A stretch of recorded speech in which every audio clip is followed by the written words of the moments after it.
Vamos lá. Hoje não é pregação. Hoje é uma conversa muito importante. Quem estava aqui domingo passado? Levanta sua mão, por favor. Então, domingo passado, se você estava aqui, nós demos um nome para o culto de domingo passado. Quem é que me ajuda? Só nessa igreja para acontecer uma coisa dessa, né? Preparação da preparação. Foi sobre isso que nós tratamos a semana passada. E ao falarmos de preparação da preparação, nós enfatizamos um tema específico. E qual foi esse tema, gente? Uma palavra só: sonhos. Se nós não tivermos sonhos, não tem como a gente crescer na vida, não tem como a gente ser abençoado. Eu disse a semana passada que nós temos alguns inimigos dos nossos sonhos. Os fracassos são inimigos dos nossos sonhos, porque pessoas, depois de tanto fracassar, ela começa a desistir de sonhar porque ela acha que vai fracassar novamente. O atraso é inimigo dos nossos sonhos, porque o tempo nos traz cansaço, desânimo, e muitas pessoas desistem de sonhar depois de estarem esperando por muito tempo. Também o estilo de vida que nós temos nos dias de hoje é inimigo dos nossos sonhos, porque nós vivemos um tempo onde o estilo de vida se tornou reativo e não proativo. Nós estamos correndo atrás do tempo, estamos correndo atrás do prejuízo. É como se nós vivêssemos o presente de uma forma intensa demais, a ponto da gente não ter tempo para sonhar. E quando eu falo tempo para sonhar, eu me refiro ao tempo, inclusive, de preparação para um sonho. Muitas pessoas não têm mais essa oportunidade de se preparar para a realização de alguma coisa. Elas já estão tão envolvidas com o seu dia a dia que não tem tempo para mais nada. E quarto lugar, um outro inimigo dos nossos sonhos são os atores do cenário da nossa vida. São pessoas que vão chegando com a gente, intencionalmente ou não, tentando desanimar a gente de sonhar. Alguns não fazem isso por mal, alguns fazem isso porque já não têm sonhos mais. Então, eles acabam também, de alguma forma, dizendo a você que você também não pode e não deve sonhar, que não adianta você sonhar. São pessoas que se dizem realistas demais para conseguir acreditar na realização de sonhos. E muitas pessoas transferem isso para os outros. Portanto, todos esses inimigos podem ter atrapalhado você de sonhar. Mas o que tratamos a semana passada e continuamos insistindo nisso, é que você permita que o poder do Senhor se manifeste na sua vida e reative os teus sonhos em nome de Jesus. Hoje, no final do culto da tarde, uma pessoa falou algo comigo. Eu não me sinto à vontade para trazer tantos detalhes ou citar a pessoa, porque não pedi essa autorização para ela. Mas ela me disse algo fantástico no final do culto. Ele me disse assim: pastor, há 2 anos, no projeto de vida, o senhor falou sobre sonhar, o senhor falou sobre a gente ter sonhos, pediu para a gente escrever sobre isso.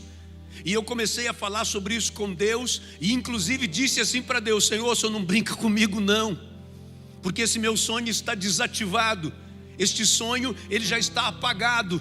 Então não brinca comigo não, Senhor.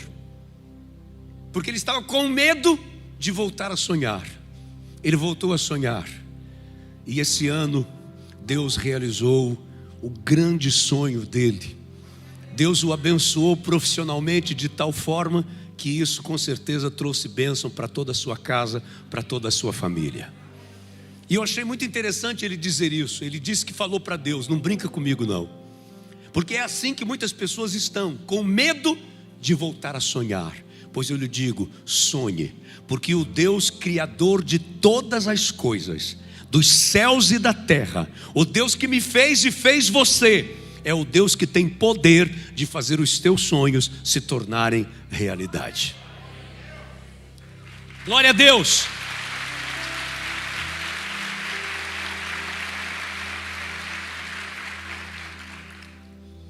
Segunda parte dessa conversa: se eu quero ter Deus comigo nos meus sonhos, Se eu entendo que preciso do sobrenatural de Deus se manifestando na minha vida para a realização dos meus sonhos, eu preciso entender como esse Deus funciona. Eu não tenho como atrair uma pessoa para junto de mim se eu não entender como esta pessoa funciona. E você precisa compreender que o nosso Deus tem uma maneira de se relacionar comigo e com você. E essa maneira de Deus chama-se aliança. Deus é Deus de alianças. Isso não mudou. Isso serviu para o Velho Testamento, isso é para o Novo Testamento, isso continua sendo para os dias de hoje. Deus é Deus de alianças. Nem Ele mesmo fugiu dessa condição de aliança. Imagine comigo uma possível conversa de Deus com Ele mesmo. E Deus falando de um sonho dele. E o sonho de Deus era esse: resgatar o homem, ter o homem novamente com Ele. Porque o homem havia se afastado de Deus por conta do pecado. O homem pecou e por isso ele foi destituído da glória de Deus. E Deus queria ter o homem novamente com Ele. Em Timóteo, a Bíblia nos diz que o desejo de Deus é que todo homem seja salvo. Em João capítulo 14, Jesus diz que onde Ele estiver, quer que estejamos nós também. Portanto, esse é o desejo dele, de nos ter com Ele. Mas não podia acontecer isso de qualquer jeito. Então por isso o próprio Deus estabeleceu uma forma, uma aliança, um trato, um contrato para que isso acontecesse. E isso nós vemos através de diversos versículos na Bíblia. Mas o que eu escolho para mostrar para você, por ser muito conhecido, é João 3,16, quando Deus diz assim, porque Deus amou o mundo de tal maneira. Então mostra o sentimento dele por mim e por você. E diz, olha agora como é essa aliança, que deu o seu Filho unigênito. Essa é a parte dele da aliança. Tudo para quê? Para nos ter com Ele novamente. Então Ele estabelece uma aliança. Ele dá o seu único Filho por mim e por você. E a continuação da aliança diz, porque para ser aliança tem que ter contrapartida, tem que ter duas ações, de um lado e de outro, para que todo aquele que nele crer não pereça, mas tenha, agora vem o resultado da aliança, a vida eterna. Você percebe que Deus é o Deus, portanto, de aliança. E na aliança aqui você percebe a parte dele, a parte do homem e o resultado. Ele entrega o Filho, você crê no Filho e você é salvo. Ou seja, você está com o Senhor. Deus é Deus de aliança. Eu não tenho como me relacionar com Deus se não for através de aliança. Você vai ler a Bíblia Sagrada toda e você vai perceber isso. Você vai ver que os homens de Deus, quando queriam ter um trato com Deus, eles estabeleciam uma aliança com Deus. Muito bem. Onde esta aliança é firmada? Toda aliança com Deus era firmada em um altar. A palavra altar significa lugar alto. Esse é o significado da palavra, simples assim, lugar alto. Por quê? Porque é como se você estivesse saindo do território normal, comum, convencional. Você entra para um território sobrenatural. Portanto, altar, lugar alto, é algo que está acima do ordinário, do comum. E você começa a atingir o sobrenatural. Então essa é uma outra condição que você precisa entender. Quando você faz uma aliança com Deus, é muito diferente da aliança que você faz com o ser humano, com o homem. Você está tratando com o Criador dos céus e da terra, daquele que pode todas as coisas, daquele que quando age, ninguém pode impedir. Portanto, o altar significa algo em outro nível. Isso literalmente não quer dizer que Deus está mais aqui do que aí onde você está. Mas simbolicamente, este é o entendimento. Altar é lugar alto. Há um bom tempo Deus me deu uma canção, exatamente por ser esse lugar da minha vida. É aqui que eu vivo no altar. Então Deus me deu uma canção dizendo assim: edificarei um lugar alto ao Senhor, ali adorarei o teu santo nome. Sobre este altar vou derramar minha vida, como sacrifício vivo a Ele me entregar. Recebe, Senhor, a minha adoração. Recebe, Senhor, é de coração. Recebe, Senhor, o melhor que há em mim, pois Tu és digno, Tu és digno, Tu és meu Rei.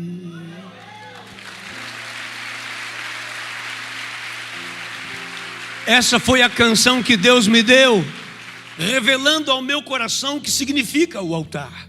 É o lugar alto, é o lugar onde nós nos derramamos diante do Senhor. Digam graças a Deus. Portanto, eu tenho sonhos, eu chamo o Senhor para os meus sonhos, através de aliança que eu faço com Ele. A aliança que eu faço com Ele tem um lugar, é num altar. Você vai olhar para a história da palavra de Deus e você vai perceber Abraão levantando altares ao Senhor quando ele queria fazer uma aliança. Você vai olhar para Davi e você vai ver Davi levantando altares ao Senhor para fazer uma aliança. Você vai ver Elias querendo fazer uma aliança com Deus, então ele levantava um altar ao Senhor. Todos os homens de Deus, Gideão, todos eles, quando queriam fazer uma aliança com Deus, eles levantavam um altar. Então esse é o lugar da aliança com Deus, é no altar. Agora, como eu faço essa aliança? Eu já sei onde é no altar. Mas como eu faço? Não é agradável. Eu faço através de sacrifícios. Em toda aliança existem sacrifícios. Você que é casado e usa uma aliança, você homem tem uma aliança, sua esposa tem uma outra aliança, porque vocês assumiram compromissos. Um grande problema dos casamentos, e por isso muitos não dão certo, é porque as pessoas não entendem que aliança envolve sacrifício. Muitas pessoas se casam e levam para dentro do casamento a visão do dia do seu casamento, que é o dia do glamour. É o dia do vestido de noiva bonito. É o dia que a moça tem alguém para ajudá-la a se vestir. É assim ou não é? É ou não? É, tem gente ajudando a moça a se vestir. E se o véu estiver torto, tem alguém para consertar. E se ela tiver o risco de tropeçar ao subir uma escada, tem gente para ajudar. Ela é o centro das atenções. É de bom senso que ninguém mais use branco naquele dia. É o dia dela, ela tem que aparecer. O problema é que ela acha que isso vai durar para o resto da vida. Ela não sabe que no dia seguinte não tem mais daminha de honra, jogando flores e dizendo: ela está chegando, ela está linda. Não tem mais, acabou, foi só naquele dia. O noivo também foi o centro das atenções, em segundo plano, mas foi. Todo mundo olhou para ele, todo mundo brincou com ele. Deram presentes para ele. mas que ele saiba que no dia seguinte não tem mais isso. Ei, estou precisando pagar a conta, chama o padrinho. Ei, acabou o gás, fale com a madrinha. Acabou, meu amigo. Isso foi só naquele dia. Agora, dentro do teu relacionamento, vão surgir sacrifícios. Sabe por que eu chamo de sacrifícios? Porque vai existir negação de si mesmo em muitos momentos. Em muitos momentos você vai ter que negar vontade sua para atender a vontade da outra pessoa. Isso é uma aliança. As pessoas esquecem disso. E como muitos vão para um casamento sem estar preparados para isso, não estão preparados para sacrifícios, não estão preparados para autonegação, não leram o que Paulo escreveu sobre amor, lá em 1 Coríntios 13, quando ele diz que o amor não busca o seu próprio interesse. Esqueceram de explicar isso para aquela pessoa. O amor que ela conhece é o amor da música do Robertão.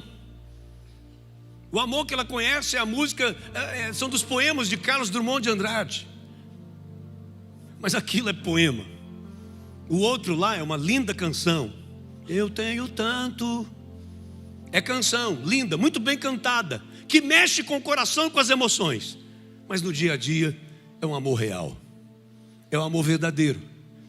Que ele vai ser forjado em cima de sacrifícios. Portanto, toda aliança, em nome de Jesus, ponha isso na tua mente. Toda aliança envolve sacrifícios. O próprio Deus agiu assim. Ele queria ter uma aliança com o homem, então ele foi para o sacrifício e entregou o seu único filho para morrer por mim e por você na cruz do Calvário. Sacrifício. Jesus Cristo, ele deixa isso claríssimo.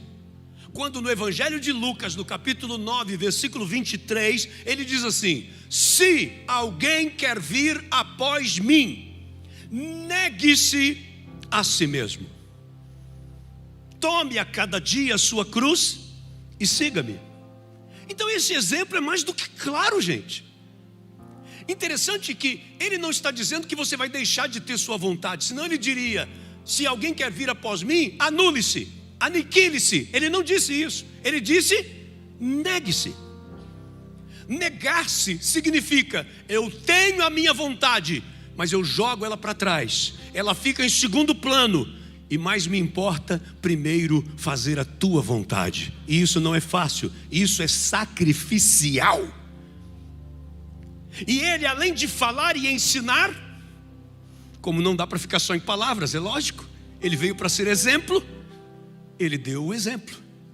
Ele faz uma oração com o Pai, justo num lugar chamado Getsêmani, que significa lugar de prensa.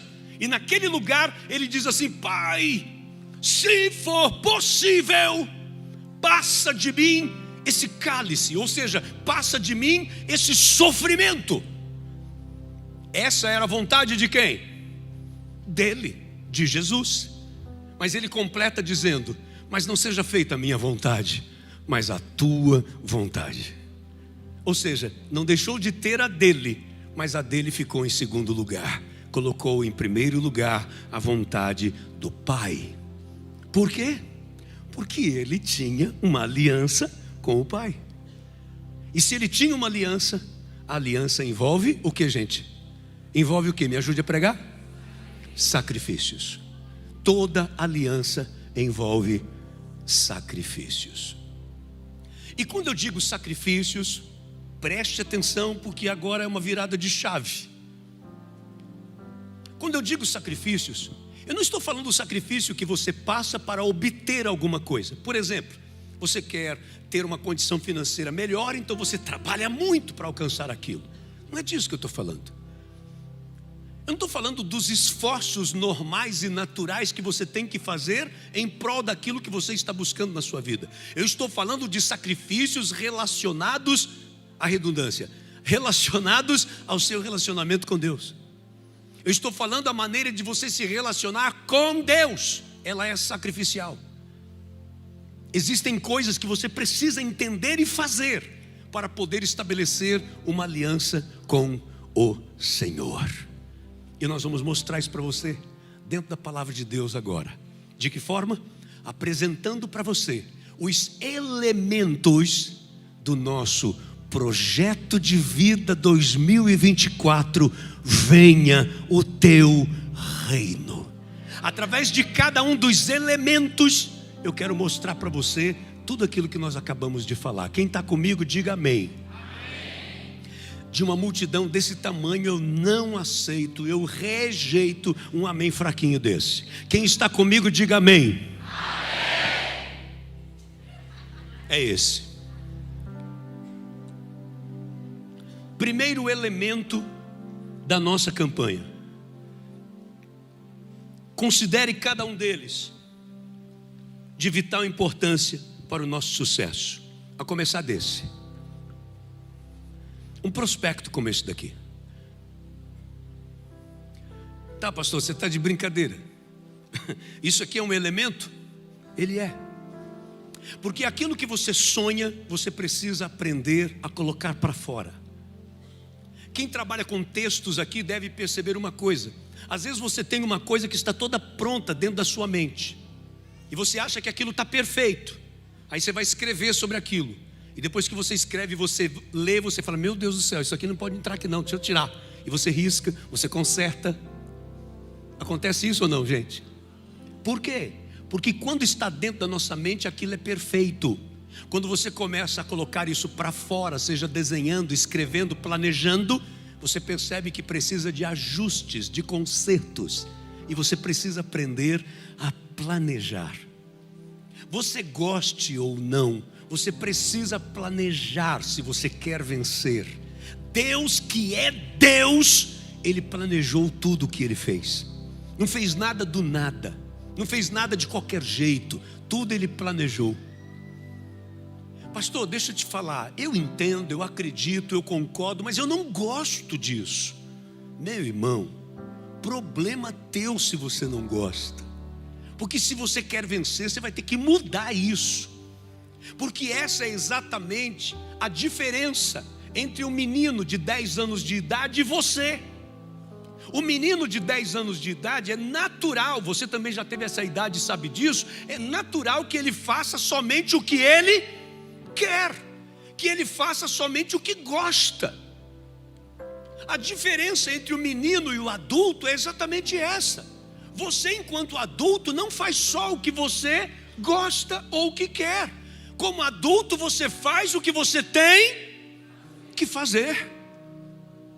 Amanhã, segunda-feira, meu irmão. Segunda-feira, dia de trabalho. Ah, pastor, eu aprendi que eu devo acordar e dizer, ó, segunda-feira, que dia maravilhoso. Eu sei, eu também aprendi essas técnicas aí. Agora vamos para o real. Vamos para o real. Segunda-feira o trem é feio. Você acorda e o corpo diz assim, mais 5 minutinhos. E quando vence os 5 minutos, o teu corpo diz, mais 5, dá tempo. Você acelera depois e você faz o que tem que fazer. Porque esse é o teu desejo. Mas o que te faz pular da cama e com vontade ou não indo trabalhar, é porque você é um adulto e tem responsabilidades, você não é criança. Então você faz o que você tem que fazer. E é isso que nós precisamos entender a respeito dos nossos planejamentos. Você goste ou não, você precisa aprender a planejar. E isso começa escrevendo os teus sonhos. É quando você escreve que você começa depois a arrumar tudo isso na sua própria vida. Você entregaria a construção de uma casa que você quer para um engenheiro que chega diante de você e fala assim, olha, eu não vou te entregar planta, nem croquis, nem nada, porque está tudo aqui na minha cabeça, pode deixar que eu vou fazer, hein? Você quer ver a planta, você quer ver o descritivo, você quer ver a explicação, você quer saber o material, você quer saber a posição das coisas. E isso depende de um planejamento. Olha que eu não estou nem falando de você, que já quis você mesmo construir alguma coisa lá na sua casa. E depois a porta bate no banheiro, bate na privada e não abre toda, ou bate na pia, e quando você entra tem que entrar de ladinho, fazendo uma curva, parece que está dançando para entrar, porque você não planejou. Vamos para a Bíblia? Abra sua Bíblia, por favor, no Evangelho de Lucas, no capítulo 14. Lucas capítulo 14. Nós vamos ler os versículos 28 em diante. Lucas 14, 28 em diante.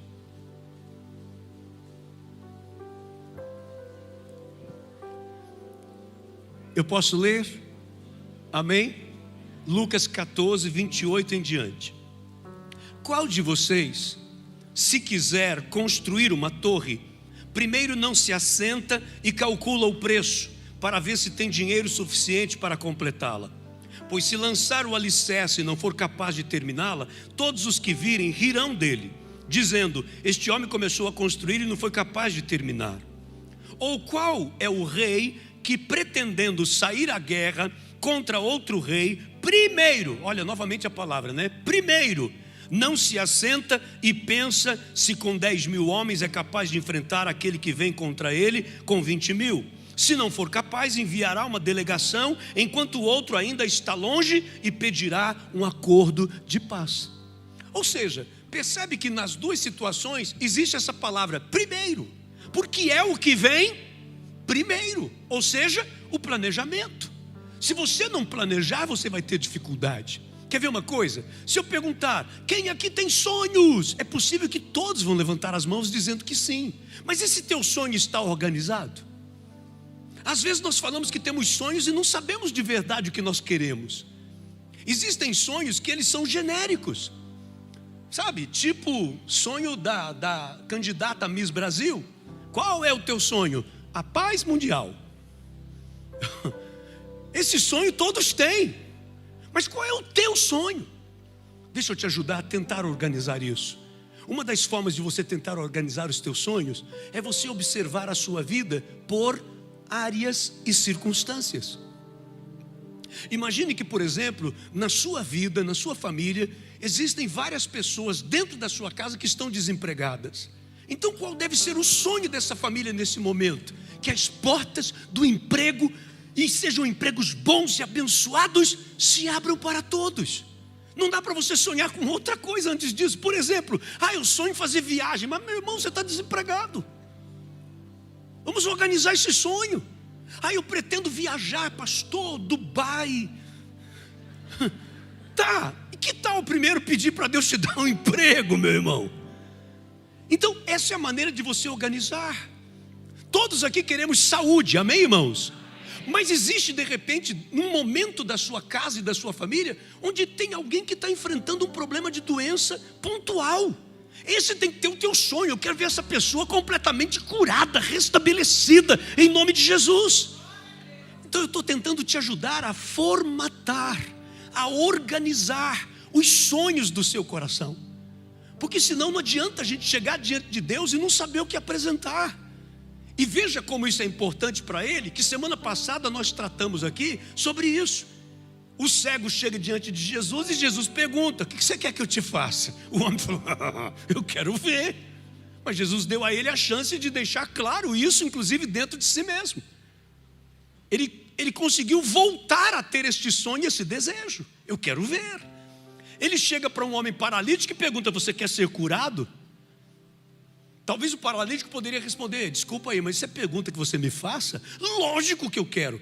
Mas Jesus deu a ele a chance de novamente reviver dentro dele primeiro o seu sonho. Então isso é muito importante. Escreva, planeje. Pastor, me desculpa, mas eu acho isso uma coisa tão pequena. Eu vou repetir o que eu disse na minha oração. Às vezes o que acaba com a gente é a nossa arrogância. É a gente achar que a gente sabe demais. Você se lembra do que a Bíblia fala sobre um homem chamado Naamã? Naamã, ele foi para ser curado, e o profeta disse para ele, aliás, o auxiliar do profeta, isso que deixou ele mais irritado ainda: mergulhe 7 vezes no Rio Jordão. Ele falou: eu não. Os rios do país que eu venho são rios mais bonitos, mais limpos do que esse rio de vocês aí. Se eu tivesse que vir aqui para mergulhar em rio, eu mergulhava lá. Aí um servo, de novo a Bíblia, olha só gente que parecia ser menor do que ele, um servo, que a Bíblia não diz nem o nome, falou assim: meu senhor, se ele tivesse lhe pedido algo maior, o senhor não faria? Faria. Então, quanto mais isso, o que custa para o senhor mergulhar no Rio Jordão? E ele mergulhou. E no 7º mergulho, a Bíblia não diz apenas que ele foi curado. A Bíblia diz que ele se levantou e a pele estava limpa como se fosse de uma criança. Porque quando Deus faz, Ele faz muito bem feito. Ele completa a obra dele na nossa vida. Amém? Eu estou levando você a supor que às vezes uma atitude sua que parece uma coisa boba, que não faz diferença, pode ser isso que está atrapalhando o seu relacionamento com Deus. Deus está nos provando e nos testando a todo momento, gente, nos dando oportunidade de sermos aprovados a todo momento. Então às vezes, até na própria casa de Deus, a gente vem achando que já sabe de tudo. O pastor vai falar sobre isso, sobre aquilo. Meus irmãos, com tudo aquilo que eu me preparo para tratar com vocês, o Senhor sempre traz novidades para a minha própria vida quando eu estou em cima desse altar. Ele fala coisas comigo que eu não tinha me preparado para falar, até porque o ouvido mais perto da minha boca é o meu. Então é comigo que Ele fala primeiro, às vezes quebrando a gente, às vezes dando uma sarrafada na gente, mas a gente precisa disso. Que o Senhor possa nos encontrar humildes diante dEle, prontos para aprender e atender a sua vontade. Então este simples elemento dá a você a oportunidade e a lembrança de que você tem que escrever e você tem que planejar. O outro elemento dessa nossa aliança com Deus é um óleo que você vai receber hoje. Abra sua Bíblia em 1 Samuel capítulo 16.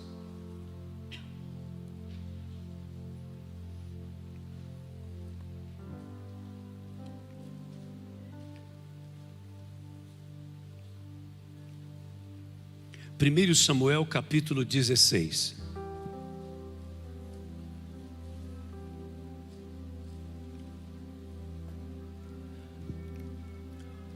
O Senhor disse a Samuel: até quando você irá se entristecer por causa de Saul?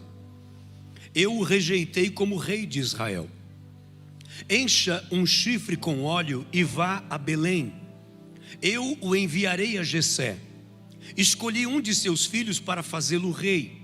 Samuel, porém, disse: como poderei ir? Saul saberá disto e me matará. O Senhor disse: leve um novilho com você e diga que foi sacrificar ao Senhor. Convide Jessé para o sacrifício e eu lhe mostrarei o que fazer. Você irá ungir para mim aquele que eu indicar.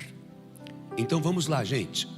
Todas as vezes que a Bíblia fala sobre ungir alguém ou alguma coisa, ele estava separando aquilo para algo especial. Quando você unge alguém ou alguma coisa, você está consagrando esta coisa ou esta pessoa para Deus. Há pouco tempo atrás eu fui pregar numa igreja lá na Bahia, em Camaçari, e eu participei de um momento que eu achei tão lindo, porque há muito tempo a gente já não vê isso acontecer. Tinha um grupo de coreografia dançando pela primeira vez, e o pastor chamou todas as meninas para frente para consagrar o fardamento delas. Eu achei aquilo tão especial e tão lindo. Consagraram a roupa delas, porque elas haviam feito aquela roupa para dançar para o Senhor. São essas coisas aparentemente simples e pequenas que chamam a atenção de Deus. Então quando você unge alguma coisa, você está separando. Então esse é um elemento do nosso projeto de vida, porque hoje você vai receber este elemento, e a semana que vem você vai ser orientado a fazer uma primeira unção, e essa eu já preciso te contar qual é. Você vai ungir a porta da sua casa, porque nessa campanha, quando você diz venha o teu reino significa isso, olha, venha o teu governo, venha a tua direção, seja o meu guia, seja o meu orientador. Eu quero pisar segundo a tua orientação e a tua vontade. Então, quando você ungir a porta da sua casa, semana que vem, vai significar que você está entregando para Deus tudo que entra e tudo que sai da sua vida em 2024. Sabe o significado disso? O Senhor vai abençoar a chegada de anjos dele, da parte dele, para a sua vida. Deixa eu ser mais claro. Você pode de repente estar em busca de um tratamento para uma doença que você já foi a dezenas de médicos e todos muito bons.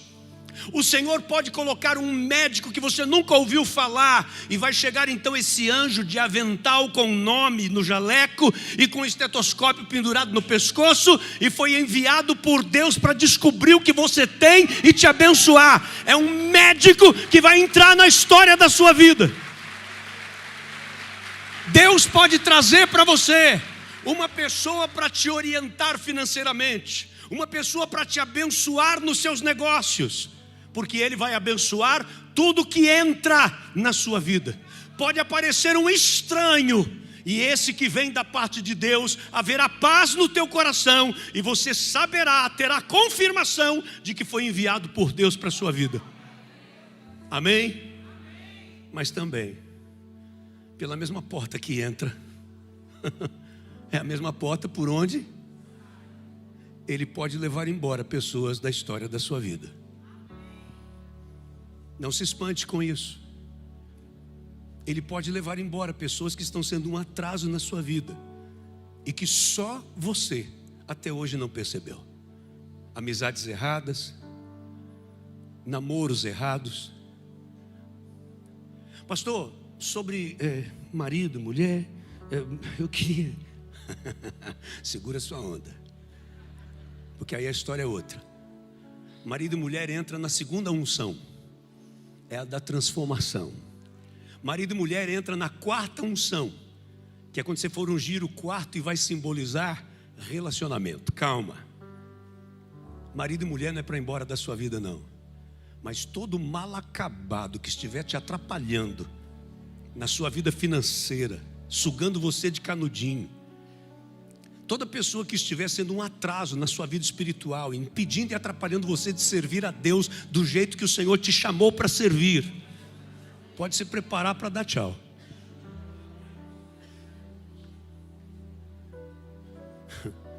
E se tem gente brava comigo, é porque você está se sentindo mal acabado. Se você não se considera um mal acabado, você tem que ficar tranquilo e falando, eu vou permanecer.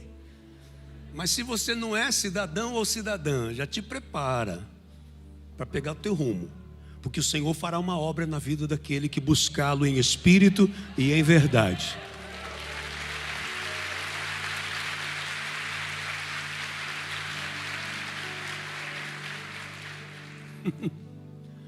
Quando acabar o culto, veja o que vão falar de mim. Pelo que vão falar de mim, você já percebe quem é a pessoa. Se essa pessoa, esse pastor está com medo, está com medinho, está com medinho. Agora se sai falando, rapaz, pastor, o que o pastor falou lá é verdade mesmo. Pronto, fique já um pouco tranquilo, um pouco, não muito ainda, um pouco tranquilo, que pode ser gente boa, essa moça ou esse moço. Mas se tem gente aí já me detonando desde agora, sabe aquele negócio da tal da carapuça? Então é isso. E eu estou falando muito sério, porque Deus nos ama e Ele nos protege. A palavra de Deus, no Salmo 91, versículo 10 diz, praga nenhuma chegará na sua casa.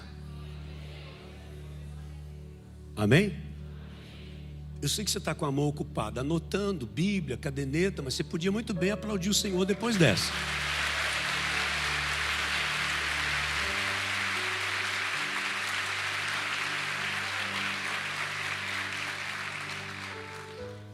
Só que até agora, os elementos que eu apresentei para você não significam sacrifícios, já perceberam isso? Escrever não é sacrifício, pode até ser difícil, mas sacrifício não é. Não causa dor nenhuma para você fazer isso. Eu apresentei o óleo, você ungir alguém ou alguma coisa que nós vamos orientar você a fazer na sua casa, isso também não traz nenhum sacrifício. Mas eu disse a você e volto a afirmar que o nosso relacionamento de aliança com Deus é sacrificial. E vou te explicar os motivos também. Então vamos lá.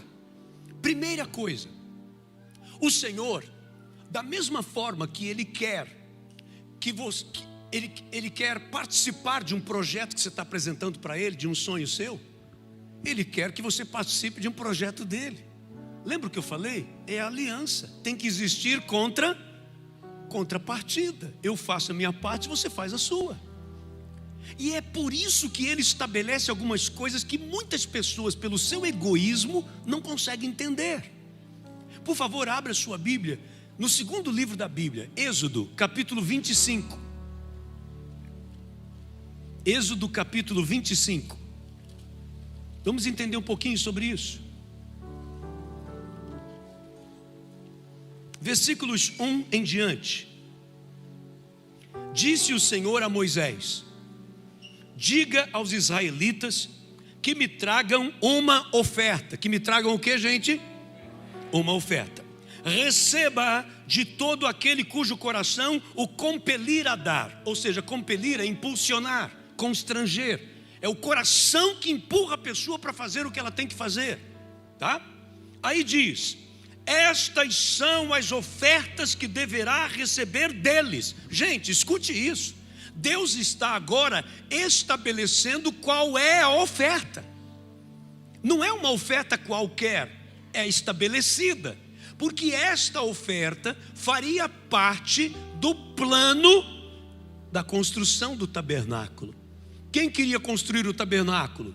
Deus. Então Ele pedia que as pessoas ofertassem para a construção do seu tabernáculo. Ele estava fazendo o quê? Dando aos israelitas a oportunidade de fazer parte de um projeto que era exclusivamente dele. E aí Ele começa a determinar. Olha o que Ele diz em seguida: estas são as ofertas que deverá receber deles: ouro, prata e bronze, fios de tecidos azul. Que cor, gente? Azul, roxo e vermelho, linho fino, pelos de cabra, peles de carneiro tingidas de vermelho, couro, madeira de acácia, azeite para iluminação, especiarias para o óleo da unção e para o incenso aromático, pedras de ônix e outras pedras preciosas para serem cravadas no colete sacerdotal e no peitoral. E farão um santuário para mim, e eu habitarei no meio deles. Façam tudo como eu lhe mostrar, conforme o modelo do tabernáculo e de cada utensílio. Gente, escute isso. Deus, Ele podia estalar os dedos e fazer tudo aquilo aparecer, como Ele fez as demais coisas. Ele disse: haja luz, e houve luz. Mas por que Ele passou por esse processo todo, dando ao homem a oportunidade do homem participar de um projeto que era dele? Por quê? Para que isso pudesse retornar em bênção para o próprio homem. Quando Deus nos pede alguma coisa, não é porque Ele precisa de alguma coisa, é porque é a forma que Ele estabelece para que eu e você sejamos abençoados, porque Ele não precisa de nada. Então, aqui é que aparece uma coisa na Bíblia chamada oferta alçada. Quando essa oferta começou a ser trazida, depois de um tempo, a ordem foi essa: parem de trazer, porque já temos o suficiente. Então, 3 características de oferta alçada participando de um projeto que pertence a Deus. Primeiro, ela é específica, não é o que você quer, é o que o Senhor está pedindo. Segundo, ela tem um tempo determinado até que se cumpra o propósito para o qual ela foi pedida. Então, ela tem um tempo determinado, ela tem um propósito específico e ela tem uma questão determinada, ou seja, um valor determinado. Percebam que ele diz: pedras de ônix e outras pedras especiais. Não eram qualquer pedra, eram outras pedras valiosas. Tragam para mim metais, mas não qualquer um. Tragam ouro, prata e bronze. Tragam para mim madeira, mas não qualquer madeira, madeira de acácia. Por quê? Porque cada um destes elementos tinha um motivo, tinha uma lição. Eu não posso usar o tempo para falar de todos eles. Por que aquela cor, por que aquela pedra? Mas deixa eu falar, por exemplo, pelo menos um deles. Por que a madeira? Por que a madeira de acácia? Já que ela era uma das piores madeiras que qualquer carpinteiro pudesse trabalhar com ela. A árvore de acácia, ela era uma árvore toda esgalhada. Era difícil de você fazer tábuas a partir daqueles galhos ou daquele tronco, porque ela era toda torta. Era uma árvore desértica. Era uma madeira toda cheia de nós, difícil de trabalhar com aquela madeira. Mas ela tinha uma representação. Com a madeira de acácia, por exemplo, iria-se fazer as tábuas para os compartimentos dentro do tabernáculo, dividindo o lugar santo dos santos. E essas tábuas, elas teriam uma fenda de um lado e um encaixe do outro, e elas seriam encaixadas umas nas outras. E sabe o que elas simbolizariam? Nós. Cada um de nós seria representado por uma tábua daquela, encaixada uma na outra, simbolizando que nós precisamos estar ligados uns aos outros, se quisermos de verdade agradar ao Senhor. Entende por que ela tinha que ser uma madeira de pouco valor? Porque esse era o nosso valor enquanto pecadores, pouco valor. Entende por que ela era toda esgalhada? Porque era difícil de trabalhar, como nós também somos difíceis de sermos trabalhados, cheios de nós, de espinhos. Então vem o Espírito Santo como se fosse aquele carpinteiro e passa uma plana sobre a gente, arrancando ferpas, arrancando os defeitos, e aí nos deixa lisinhos e prontos para vivermos ao lado uns dos outros e nos encaixarmos, amém? Mas continuamos sendo tábuas sem muito valor, porque era madeira de acácia, afinal de contas não era cedro do Líbano. Mas lembra que ele pediu ouro? Então todas essas tábuas eram revestidas de ouro, o ouro que simboliza o poder e a presença e a riqueza do Espírito Santo de Deus. Então o Senhor nos reveste com a sua autoridade, com o seu poder, e não somos mais apenas uma madeira qualquer, mas somos revestidos pelo poder do Espírito Santo de Deus.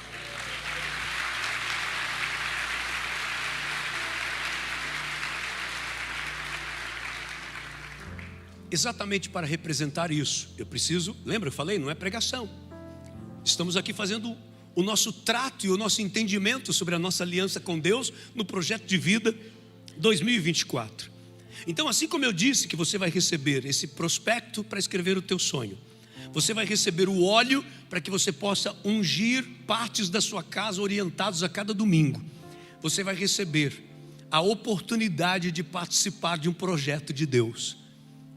Todo primeiro domingo de cada mês de 2024, você vai receber um envelopezinho pequeno como esse. Não vai receber hoje, só no primeiro domingo de janeiro, e depois de fevereiro e sequencialmente. Você vai pegar este envelope e ele vai fazer parte de um processo, oferta alçada. Então ele tem a duração certa, 1 ano. Ele tem um motivo específico, ele será para aumentar o nosso espaço físico. Não apenas o encontro das águas, mas aqui atrás nós vamos começar uma construção para ter um segundo auditório aqui atrás, onde estão as tendas, amém? E há um valor específico. Eu quero pedir a vocês e lançar esse desafio de fé, que todos os meses, a partir do ano que vem, todo mês, na sua oferta alçada específica para esse motivo, você coloque uma oferta de R$100. Pastor, você está estipulando o valor? Estou. Porque é assim que é a oferta alçada. Ela tem um valor específico. Para algumas pessoas, R$100 vai ser uma brincadeira. É o que você gasta para 2 lanches quando sai daqui. E para outras pessoas, não. Pode ser uma coisa mais significativa. Você pode até aumentar o seu valor. Mas o acordo que estamos fazendo juntos nessa aliança com Deus, ao participarmos desse projeto, é esse. Todos os meses, os 12 meses, você trazendo a sua oferta. Para alguns, isso já será um sacrifício. Mas aqui não é oferta de sacrifício. Aqui é a oferta da honra que você tem de participar de um projeto de Deus. Agora eu vou te falar sobre a última a oferta de sacrifício. Abra sua Bíblia, no livro de Gênesis capítulo 22. Só para te lembrar, sonhos, aliança, altar, sacrifícios.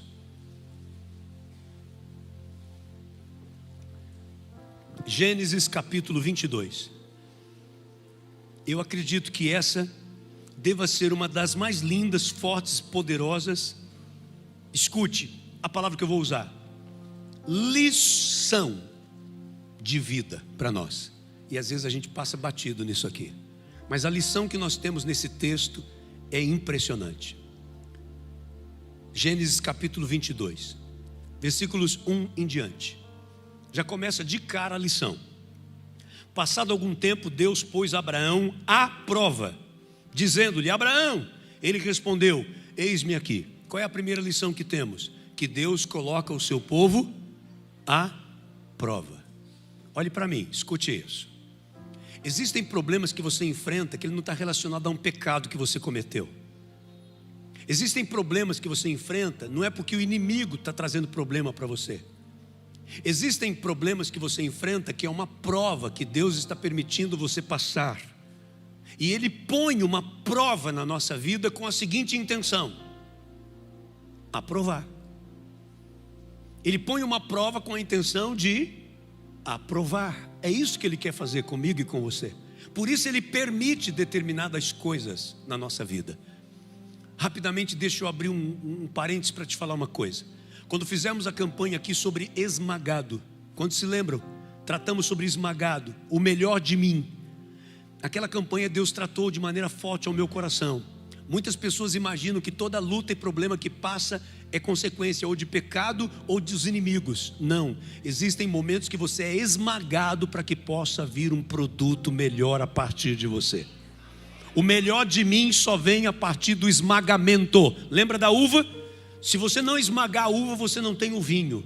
E a uva, por mais linda que seja, ela é mais barata do que o vinho. Ela estraga mais fácil que o vinho. O valor maior é o do vinho. Mas para chegar ao vinho, a uva tem que ser esmagada. Então pense nisso. Deus colocou Abraão à prova. À prova. E aí continua.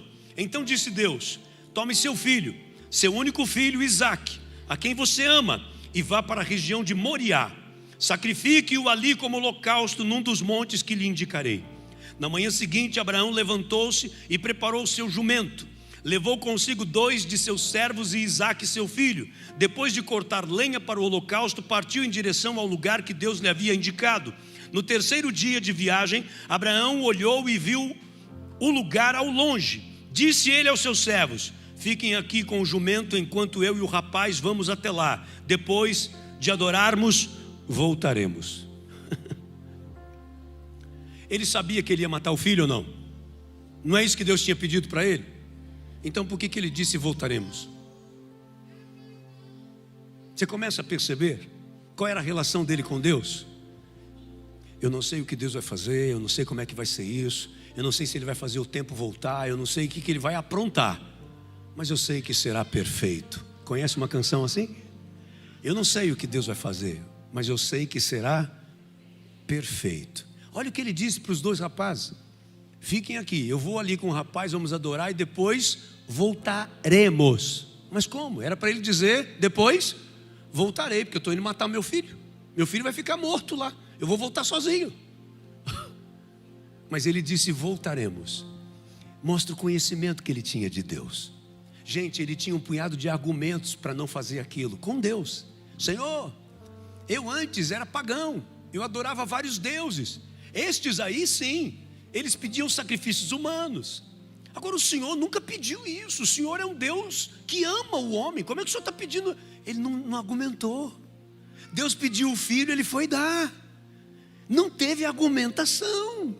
Confiança plena e total na justiça, fidelidade e a certeza de que Deus sabia o que estava fazendo. Só pediu, eu vou te dar. Lembra agora o que eu falei? Autonegação.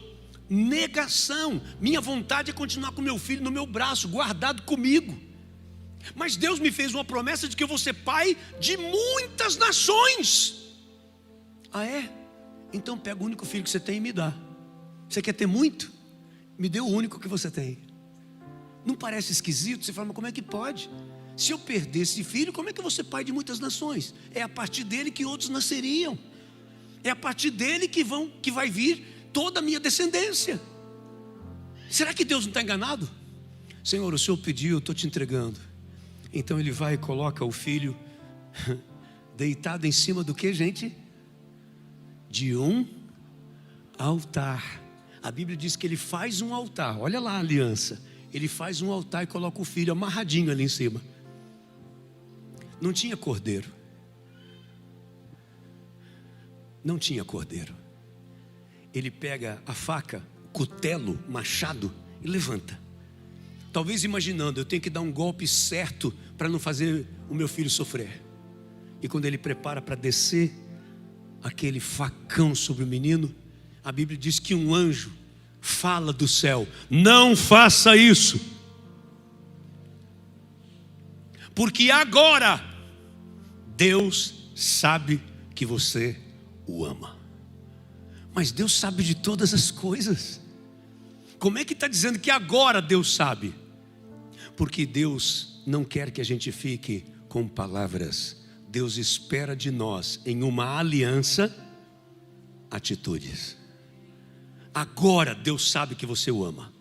E nesse momento, a Bíblia nos diz que aparece ali um carneiro, preso pelos chifres no meio do mato. E agora ele pega o carneiro, tira o filho de cima do altar e coloca o carneiro para ser oferecido. Sabe por quê? Porque não há cordeiro antes do sacrifício. Não há resposta, não há milagre de Deus sobre a sua vida antes do sacrifício. Até ali não tinha nada. Tanto que o menino perguntou assim: pai, eu estou vendo a lenha, estamos levando as brasas, mas cadê o cordeiro? E ele disse: Jeová Jiré, Deus proverá. Não tinha ainda. O problema é que muitos de nós estamos querendo o cordeiro, queremos a provisão antes do sacrifício. Não há essa possibilidade. Primeiro o sacrifício, é a sua parte da aliança. E o Deus que não falha, o Jeová Jiré, entrará com providência dentro da aliança que estabeleceu com você. Foi exatamente isso que aconteceu. Então esse é o último elemento do nosso projeto de vida. Hoje você vai receber este envelope. No último dia do projeto, dia 17 de dezembro, você vai trazer a sua oferta que dói. A sua oferta que é autonegação. A sua oferta que é sacrifício para o Senhor. Ah, pastor, quanto? Essa eu não posso estabelecer. Porque se ela é oferta de sacrifício, o sacrifício é seu. Eu não conheço o que é sacrifício para você, eu sei o que é para mim. Eu vou estabelecer a minha oferta. E será uma oferta de sacrifício para o meu Deus. E eu sei que Deus me abençoará. Porque Ele tem feito isso comigo a minha vida toda. E eu sei que Ele fará com você. Mas eu não estou falando isso para lhe persuadir, para ter o seu dinheiro e a sua oferta. Olhe para mim. E vou te explicar por quê. Por dois motivos. Primeiro, porque Deus não precisa do seu dinheiro e da sua oferta. Ele é dono de todas as coisas. Aí você vai dizer: sim, pastor, mas a igreja precisa. Não, a igreja também não. Porque a igreja também é do Senhor. E se você fechar a tua mão e não ofertar, Deus vai levantar outra pessoa e essa igreja continuará sendo abençoada e próspera em nome de Jesus. Porque a igreja não é minha. O motivo é esse. A igreja não é minha. Já passamos por lutas de diversos tipos. E o Senhor nos sustentou, nos guardou, nos protegeu, nos prosperou. Porque a obra é dele. Entenda isso. A igreja não precisa no sentido de precisar exclusivamente de uma pessoa, porque ela é do Senhor. Se você não fizer, Deus vai levantar outra pessoa para fazer. Até estranhos Ele pode fazer. Ele pode levantar. Ele não precisa, porque Ele é dono de toda a prata e de todo o ouro. Ele é dono de tudo que os teus olhos possam contemplar. Mas por que Ele te pede? Escute, é o final. Por que Ele não tira a questão financeira do relacionamento de aliança com você? Porque o dinheiro desvenda o caráter. O dinheiro é desvendador de caráter. Uma pessoa, ela pode viver em amizade com outra durante muito tempo e você pensa que ela é extraordinariamente amiga. E quando entra dinheiro na jogada, essa pessoa pode nunca mais falar com você. Marido e mulher vivem um ao lado do outro, têm filhos. Não existe uma intimidade maior entre pessoas do que uma vida conjugal. Tem filhos juntos. E enquanto estão casados e está tudo bem, meu Deus,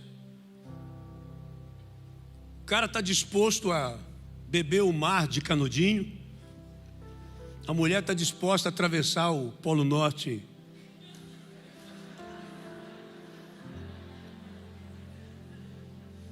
Não é? Porém, quando há uma separação, essas pessoas são capazes de, escute o que eu vou te dizer, porque não é exagero, é verdade. É capaz de matar. Estou exagerando ou existem casos assim que você já ouviu, que você conhece? São capazes de matar por causa de dinheiro. Dinheiro desvenda caráter. Pastor, mas isso é bíblico? Decida você se é bíblico. Um homem chega com Jesus e diz assim: Senhor, o que eu faço para herdar o reino dos céus? Ah, meu filho, você não deve matar, não deve roubar, não deve adulterar, você não deve levantar falso testemunho de ninguém. Ah, tudo isso eu já tenho feito. Ou seja, o cara já está se vendo com um pezinho no céu.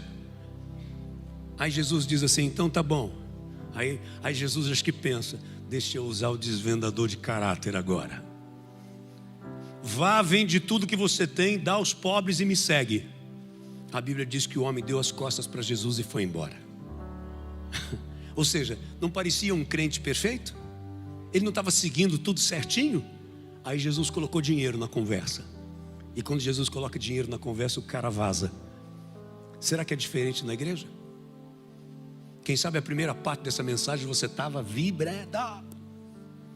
Rapaz, que igreja é essa? Que mensagem forte desse pastor. Aí eu comecei a falar de oferta, de envelope. Eu vejo, as pessoas começam a mudar. Tem gente que começa a se acertar no lugar, tem gente que olha para a cara do outro, sobrancelhas que se levantam, que desce, levanta, desce. Porque a gente começa a mexer numa coisa que as pessoas não gostam de tratar.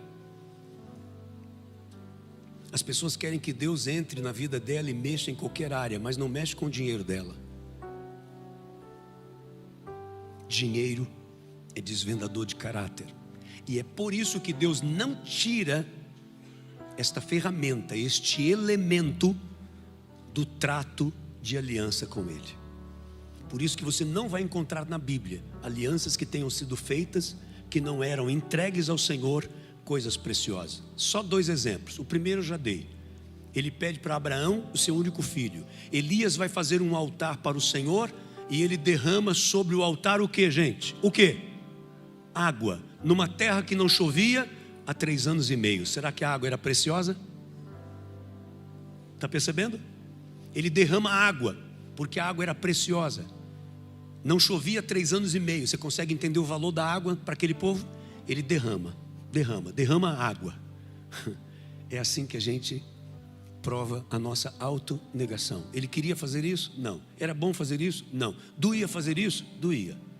Mas ele estava fazendo ao Senhor, dizendo: o Senhor está em primeiro lugar na minha vida, o Senhor está em primeiro lugar na minha vida, o Senhor está em primeiro lugar na minha vida. Então Deus fala: pronto, você está preparado para receber o que eu tenho para te dar?